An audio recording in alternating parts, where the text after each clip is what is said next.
Good afternoon everybody. अब next topic जो मैं स्टार्ट करना चाह रही हूँ वो है नेक्स्ट चैप्टर फीटस इन यूट्रो, है ना। अपन फीटस इन यूट्रो जब पढ़ेंगे तब अपन को एग्जैक्टली पता चलेगा कि किस लाई, किस पोजीशन, किस प्रेजेंटेशन, किस प्रेजेंटिंग पार्ट के थ्रू फीटस जो है वो एक्सपेल आउट होगा, है ना। ये अगर तुम लोग को लाई आता है, तुमको प्रेजेंटेशन आता है, पोजीशन आता है, तो तुम इजीली फाइंड आउट कर सकते हो कि जो प्रेजेंटिंग पार्ट है वो क्या रहेगा और बच्चा जो है वो जर्नी कैसे करेगा whole throughout when he is journeying from the pelvis. ठीक है, तो जरूरी आप लोग को ये जानना कि लाई, प्रेजेंटेशन, पोजीशन, एटीट्यूड, फीटस का क्या रहेगा बिफोर द लेबर स्टार्ट्स। ठीक है, तो फर्स्ट जो इंट्रोडक्शन दे रखा है यहाँ पे ले रखा है, the foetus lies inside the uterus in a close sac filled with a liquor amnii. आप लोग को पता है कि एक क्लोज सैक है, सैक के अंदर लिक्विड है ना। इस लिक्विड को लिकर एमनियाई कहते हैं या एमनियोटिक फ्लूइड बोलो आप, है ना। ये क्लोज सैक है और ये एमनियोटिक फ्लूइड जो है वो फ्री मूवमेंट ऑफ फीटस के लिए हेल्पफुल है ना। इवन अपन ये बोल सकते हैं कि बहुत सारी थ्योरीज, बहुत सारी रिसर्च चल रही है कि लिक्विड जो है that is responsible, the liquor amnii जो है that is responsible for the growth of the foetus as well as the movement of the foetus. जितना ज्यादा मूव करेगा उतना ज्यादा एक्टिव फीटस है, हैजंट इट। तो अपन कह सकते हैं कि क्लोज सैक में filled with liquor amnii, the foetus is inside this and it has a enough freedom movement until the later months of the pregnancy when it becomes relatively fixed, है ना। Initial state of pregnancy में foetus की size छोटी है, amniotic fluid जो है, liquor amnii जो है उसका कंटेंट थोड़ा ज्यादा है, इजंट इट। तो अपन कह सकते हैं अर्ली प्रेगनेंसीज में फीटल मूवमेंट जो है वो ज्यादा एक्टिवली अपन फील कर सकते हैं, वेरएस लेटर मंथ्स में अपन कह सकते हैं स्पेशली थर्ड ट्राइमेस्टर, उसमें भी लास्ट 3 वीक्स या 4 वीक्स में ऐसा होता है जनरली कि फीटस की जो पोजीशन है, प्रेजेंटेशन है, मूवमेंट्स जो है वो फिक्स हो जाती है because of size of fetus, isn't it. Then growth हो गया उसमें, इसलिए then it becomes relatively fixed till the periodic examination is essential to note the lie, presentation, position and attitude, है ना।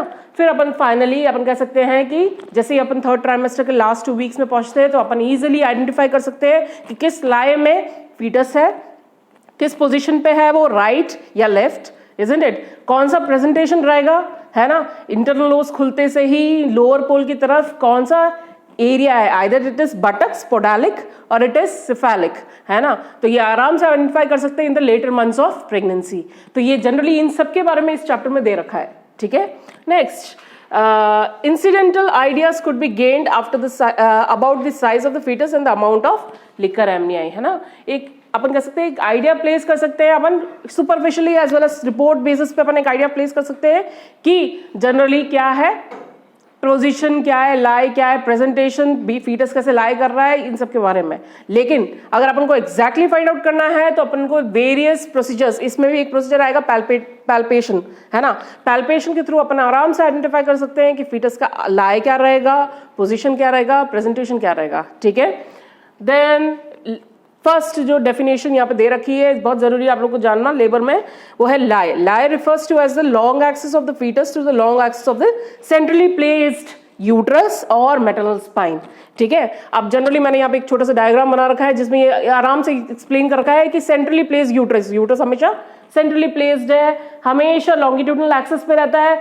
यूट्रस या मेटरनल स्पाइन को landmark ले रखा है इन लोगों ने, और तुम लोग पता है कि यूट्रस सेंट्रली प्लेस्ड है, मेटरनल स्पाइन बिल्कुल स्ट्रेट है, इजंट इट, बिल्कुल वर्टिकल है। और अगर वर्टिकल लाइन में ही, वर्टिकल एक्सिस में ही आपका फीटस जो है अगर वो लाई कर रहा है तो इसको लॉन्गिट्यूडनल लाई कहते हैं, है ना। अगर सेंट्रली प्लेस्ड यूट्रस है या अपन कंपेयर करें मेटरनल स्पाइन सेंट्रली प्लेस्ड है, वर्टिकल है, लेकिन फीटस जो है वो हल्का सा टेढ़ा है ना, तो इस केस में अपन कह सकते हैं इसको oblique lie, isn't it? Then फिर से वही सेंट्रली प्लेस्ड यूट्रस, वही मेटरनल स्पाइन जो कि वर्टिकली प्लेस्ड है, लेकिन इस बार फीटस जो है वो बिल्कुल लेटा हुआ है, isn't it?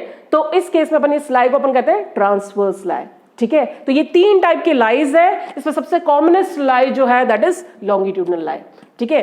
तो जब अपन कहते हैं कि मेटरनल स्पाइन या सेंट्रली प्लेस्ड यूट्रस को अपन ने कंपेयर किया है फीटस के पोजीशन से, फीटस की लाई से, तो अगर वो सेम एक्सिस में पैरेलल है, वन ऑन वन है या फिर एक के ऊपर एक है, तो अपन कहते हैं इसको लॉन्गिट्यूडनल लाई।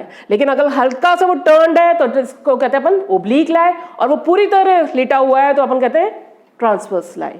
और सबसे कॉमनेस्ट लाई जो है that is longitudinal lie. Have you understood? अब इसमें परसेंटेज इंसिडेंस बता रखा है, the commonest lie is longitudinal lie 99.5%, transverse lie दूसरा लाई होता है और third lie is oblique lie. Sometimes lies is unstable until the labor sets in when it becomes either longitudinal or transverse, है ना। Labour के साथ साथ लाई भी चेंज होता है ना। कभी कभी अपन लाई कहते हैं वेरिएबल है ना, लेकिन जैसे ही लेबर चालू हो जाता है तो अपन कहते हैं कि अब जो लाई है वो फिक्स हो चुका है और अब जो लाई है वही लाई रहेगा generally at the time of complete dilatation of cervix. ठीक है, तो अगर मैं कहूं कि लॉन्गिट्यूडनल है तो इजी डिलीवरी पॉसिबल है, लेकिन अगर ट्रांसवर्स या ओब्लीक है तो इस केस में जनरली अपन को क्या करना पड़ेगा, आइदर ओब्लीक, बिल्कुल स्लाइट ओब्लीक है तो अपन इसको वर्जन के थ्रू वर्टिकल ला सकते हैं, और अगर वो बिल्कुल स्लाइट नहीं है, कंप्लीट ओब्लीक है या फिर पूरी तरह ट्रांसवर्स है तो इस केस में जनरली अपन मदर को पहले से इंडिकेट कर देते हैं या फिर उसके रिलेटिव्स को पहले से इंडिकेट करते हैं कि it is a case of cesarean section. Have you understood? तो this is lie definition. Next जो definition बता रखी है वो है presentation. Presentation क्या है? जो भी part, that is the part of the fetus which occupies the lower pole of the uterus, है ना। दो पोल से upper pole and lower pole, है ना। जैसे जैसे लेबर सेट इन होता है वैसे वैसे लोअर सेगमेंट और लोअर पोल डिफाइंड हो जाता है ना, डिमार्केट कर सकते हैं। तब तक अपन कहते हैं कि यूट्रस के पास जो है नॉन प्रेग्नेंट स्टेट में ओनली वन सेगमेंट है, दैट इज अपर सेगमेंट, है ना। जब मैं तुमको लेबर का चैप्टर पढ़ाऊंगी तब तुम लोग को रिट्रैक्शन प्रॉपर्टी पढ़ाऊंगी।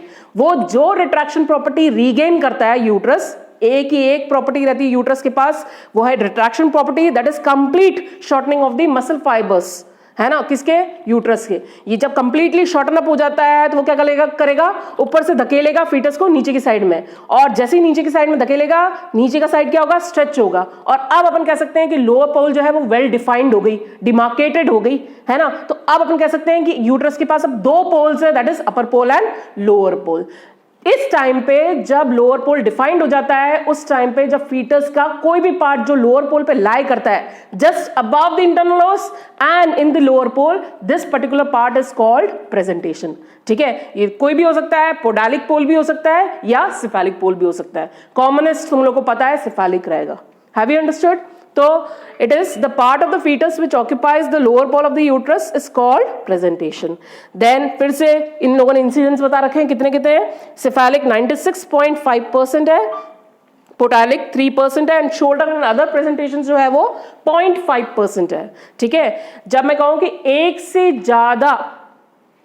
ज्यादा प्रेजेंटेशन हो या एक से ज्यादा पार्ट जो कि लोअर पावर पोल में लाई कर रहा है, इसको अपन कहते हैं कंपाउंड प्रेजेंटेशन। ये किस केस में होगा, ये केस होगा जनरली अपन कह सकते हैं फुटलिंग प्रेजेंटेशन, ठीक है, फ्रैंक प्रेजेंटेशन, शोल्डर प्रेजेंटेशन। इन सारे केसेस में जनरली क्या होता है, हाथ अगर फ्लेक्स्ड है तो ये एक ही प्रेजेंटेशन है, लेकिन अगर हाथ एक्सटेंड हो जाता है तो इसमें दो प्रेजेंटेशन है, पाम भी है, इवन एक्रोमियम प्रोसेस भी है। जब दो प्रेजेंटेशन एक पर्टिकुलर पोल पे लाई कर रहा है तो इसको कंपाउंड प्रेजेंटेशन कहते हैं। इस केस में डिलीवरी जो है फिर से कॉम्प्लिकेट हो जाती है। इस केस में अपन कह सकते हैं कि मदर को अपन को सिजेरियन सेक्शन के लिए लेना पड़ सकता है।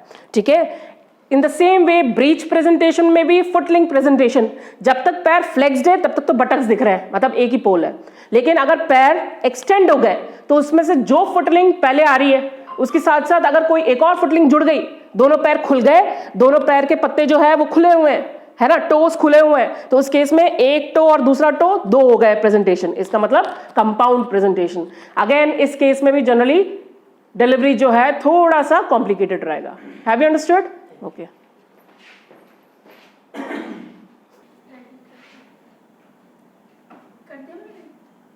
अच्छा, प्रेजेंटिंग पार्ट नेक्स्ट है। Presenting part is defined as the part of presentation which overlies in the internal os and is felt by examining finger through the cervical opening, and thus cephalic presentation is presenting part. अब आपने देखा इससे पहले कि presentation क्या होता है, मैंने जब बताया था तुम लोग को प्रेजेंटेशन क्या होता है, तब मैंने कहा था कि लोअर पोल जो है कैसे फॉर्म हुआ है। ये जैसे से लेबर की चैप्टर पढ़ाऊंगी तब तुम लोग को रिट्रैक्शन प्रॉपर्टी के थ्रू लोअर पोल का फॉर्मेशन बताऊंगी। इसी के साथ साथ तुम लोग को ये भी पता चल गया था कि लोअर पोल में जो भी पार्ट लाई कर रहा है, वेदर वन पार्ट लाई कर रहा है या टू पार्ट लाई कर रहा है, ये डिपेंड करता है। अगर टू पार्ट लाई कर रहा है तो उसको कंपाउंड प्रेजेंटेशन कह रहे हैं, जब वन पार्ट लाई कर रहा है तो ये सिंगल प्रेजेंटेशन है। उसमें भी ब्रीच और सिफेलिक प्रेजेंटेशन समझाया है ना। अब प्रेजेंटिंग पार्ट क्या है, तुम लोग सुनोगे कोई ऑब्स्टेट्रिशियंस या गायनेकोलॉजिस्ट जो है वो ये नाम लेगी प्रेजेंटेशन, आइदर वो प्रेजेंटेशन बोलेगी या वो बोलेगी प्रेजेंटिंग पार्ट, दोनों वन एंड सेम है, वो एक के लिए मीन कर रही है। लेकिन देयर इज अ डिफरेंस, एक स्लाइट डिफरेंस है। उसमें ये कहते हैं कि लोअर पोल में जो पार्ट लाई करता है उसको प्रेजेंटेशन कहते हैं, वेरएस इंटरनल लोब्स के जस्ट ऊपर जो पार्ट लाई करता है उसको कहते हैं presenting part. Have you understood? अब ये डिपेंड करता है कि अगर मैं सिफेलिक प्रेजेंटेशन बोल रही हूँ तो सिफेलिक प्रेजेंटेशन में हेड प्रेजेंटेशन में भी 3 पार्ट्स है ना, जिसमें है पहला पार्ट वर्टेक्स, दूसरा पार्ट है ब्रो, तीसरा पार्ट है फेस, isn't it? तो तुमने देखा कि सिफेलिक प्रेजेंटेशन में 3 पार्ट्स है, इसमें से कौन सा पार्ट जो है इंटरनल लोब्स के ऊपर लाई कर रहा है, इसको प्रेजेंटिंग पार्ट कहते हैं। Have you understood? तो जनरली अगर मैं सिफेलिक प्रेजेंटेशन बोल रही हूं तो उसका प्रेजेंटिंग पार्ट होगा either it is bro, either it is face, either it is vertex. Have you understood? तो वो भी वेल डिफाइंड है ना। जब आप स्पेसिफाई कर देते हो कि वो सिफेलिक प्रेजेंटेशन में वर्टेक्स के साथ आता है तो वो नॉर्मल है, अगर वो फेस के साथ सकता है तो थोड़ा कॉम्प्लिकेटेड है, और ऑब्वियसली ब्रो भी कॉम्प्लिकेटेड रहेगा। ठीक है, तो ये यहीं पे डेफिनेशन भी यही बता रखी है, that is the presenting part is defined as a part of presentation which overlies just above the internal lobes and is felt by examining finger, है ना। जब आप पीवी करते हो आप इंडेक्स फिंगर और थंब सेकंड फिंगर को insert करते हो, जस्ट जो पार्ट आप फील करते हो उसको प्रेजेंटिंग पार्ट कहते हैं, है ना। जैसे इंसर्ट किया फर्स्ट पार्ट जो आप फील करते हो उसको आप प्रेजेंटिंग पार्ट बोलते हो। ठीक है, थ्रू द सर्वाइकल ओपनिंग, दस is cephalic presentation. The presenting part will be either vertex, जो कि सबसे कॉमनेस्ट है, सिफेलिक प्रेजेंटेशन में वर्टेक्स सबसे कॉमनेस्ट है, bro and face depending upon the degree of flexion, है ना। जब वो कंप्लीटली फ्लेक्स्ड है तो ये वर्टेक्स प्रेजेंटेशन सबसे कॉमन रहेगा, हल्का सा एक्सटेंड हुआ, पार्शियल एक्सटेंशन हुआ तो इसमें ब्रो प्रेजेंटेशन दिखाई देगा, और अगर वो कंप्लीटली एक्सटेंड हुआ तो ये face presentation. Have you understood? तो depending upon the flexion the presenting part changes. ठीक है, अब ऐसे ही अगर मैं बोलूं similarly in fetal legs the breech presentation में भी कंप्लीटली फ्लेक्स। फीटल लेग्स जो है वो तुम लोगों ने, मैंने दिखाया था तुम लोगों को पहले कि फुट जो है वो फुट कंप्लीटली कंप्रेस्ड होते हैं। कैसे होते हैं? थाइज जो है वो बिल्कुल ही कंप्रेस्ड रहता है टुवर्ड्स द एब्डोमेन, है ना, और लेग्स जो है वो कंप्लीटली कंप्रेस्ड होता है किसकी तरफ? Towards the thighs, isn't it? तो ये कंप्लीटली सी शेप पोजीशन होता है फीटस का, इसको कहते हैं कंप्लीट ब्रीच, इजंट इट? और जैसे ही उसने हल्का सा एक्सटेंड किया अपने आप को तो इस केस में क्या हुआ, उसके एक पैर या 2 पैर खुलेंगे, है ना। तो कंप्लीट ब्रीच सबसे कॉमन है प्रेजेंटेशन में भी, ब्रीच में भी कंप्लीट ब्रीच, है ना। उसके बाद वो हल्का सा एक्सटेंड हुआ तो उसको फ्रैंक ब्रीच कहेंगे, और वो पूरी तरह एक्सटेंडेड हुआ तो उसके बाद दोनों पैर जब खुल जाएंगे तो अपन कहेंगे उसको फुटलिंग प्रेजेंटेशन ब्रीच का। Have you understood? तो सिफेलिक में 3 पार्ट्स हैं, either it is vertex, brow और फेस। ठीक है, ब्रीच में 3 पार्ट्स हैं, कंप्लीट ब्रीच, फ्रैंक प्रेजेंटेशन और footling presentation. Have you understood? इन तीनों में से कौन सा पार्ट है जो इंटरनल उसके ऊपर जस्ट लाई कर रहा है उसको अपन कहते हैं प्रेजेंटिंग पार्ट। ठीक है, देखो यहाँ पे यही लिख रखा है, however in terms of presentation और presenting part are often used in synonym, एक बराबर मानते हैं इनको। आइदर आप प्रेजेंटेशन बोलो या फिर आप प्रेजेंटिंग पार्ट बोलो, सेम होता है ना, जो कि ज्यादातर गायनेकोलॉजिस्ट यूज करती है। Synonym and express most commonly in the clinical practice according to definition. Have you understood? अब एक छोटा सा टेबल दे रखा है जिसमें इन लोगों ने प्रेजेंटेशन, प्रेजेंटिंग पार्ट और लाई को कंपेयर कर रखा है। ठीक है, तो सबसे पहला है लॉन्गिट्यूडनल लाई, जो मैंने कहा था सबसे पहला लॉन्गिट्यूडनल लाई जो है वो सबसे कॉमनेस्ट है 99.5%। इसमें भी प्रेजेंटेशन जो है वो सिफेलिक है ना 96.5%। उसमें भी प्रेजेंटिंग पार्ट जो रहेगा वो 96% वर्टेक्स प्रेजेंटेशन के साथ रहेगा। ठीक है, फिर से लॉन्गिट्यूडनल लाई है, सिफेलिक है, लेकिन अगर ब्रो और फेस है तो 0.5% इंसिडेंस है कि कुछ कुछ बच्चे इनसे भी पैदा होते हैं। ठीक है, नेक्स्ट ब्रीच प्रेजेंटेशन बहुत कॉमन है, दैट इज अगेन कितना कॉमन? 3%। एंड ट्रांसवर्स ओब्लिक और अनस्टेबल में जो है दैट इज 0.5% उसको रेटिंग दे रखी है, जिसमें अपन कह सकते हैं प्रेजेंटेशन जो हो सकता है शोल्डर प्रेजेंटेशन कितना? 0.5%। Have you understood? तो इस टेबल के थ्रू अपन ने कंपेयर कर दिया तीनों वैल्यूज को, that is longitudinal, sorry lie, presentation and presenting part. Longitudinal, transverse oblique, unstable, जिसमें सिफेलिक में भी vertex, bro and face, breach और शोल्डर प्रेजेंटेशन।